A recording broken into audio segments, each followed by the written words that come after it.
Sir আপনি একা যদি গান গান। শোনো, আমি এই প্রোগ্রামটার মধ্যে আনি, তোমরা সবাই যা পারো তাই করো। স্যার স্যার আপনি এরকম বললে কি করে চলবে? আফটার অল এটা তো আমাদের পুরো কলেজের প্রেস্টিজের ব্যাপার, আর সেরকম হলে আপনি একাই গানটা গাইতে হবে, না হলে তো পুরো প্রোগ্রামটাই হবে না। স্টুডেন্টস, তোমাদের প্রত্যেককে বলছি, তোমরা সব জায়গায় অ্যানাউন্স করে দাও যে এই প্রোগ্রামটা ক্যান্সেল। তার কারণ প্রত্যেকটা সোলো গান এই মেয়েটি নিজে গাইছে।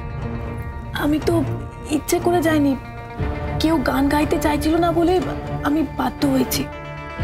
স্যার বলছি কি, এখন তো রাগারাগি করে কোনো লাভ নেই, কি করে ম্যানেজ করা যাবে সেটাই তো দেখতে হবে।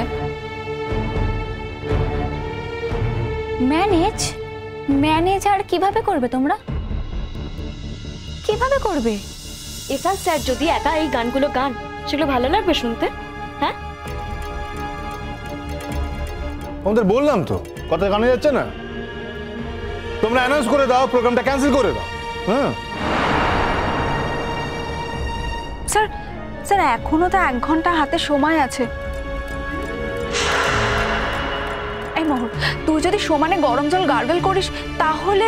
আমি তো সকাল থেকে গার্গেল করছি, এতক্ষণ ধরে করছি, এত ঘন্টা ধরে করছি, তারপরেও আমার গলার এই অবস্থা, আর তার জন্য এখানে আমার আসতে দেরি হলো। একদিনে গলা কিছুতেই সারবে না। হলো তো, সব কিছু পণ্ড হলো তো। আমরা জানতাম যে ঠিক এরকমই একটা কিছু মেস ঘটবে। কিন্তু এখন আমরা বাইরের লোকেদের কাছে কি বলবো? আর ওই তো শুধু একটা গান আছে আর একটা নাটক আছে। তোমরাও তো আমাদেরকে আগে থেকে কিছু বলোনি পার্টিসিপেট করার জন্য। হ্যাঁ, তোমরা যদি আগে থেকে বলতে তাহলে না হয় আমরা কিছু একটা ম্যানেজ করে নিতে পারতাম। সব আমি নিজে করব ভাবলে এটাই তো হবে। মোহর, তুই একটা উপায় বল না।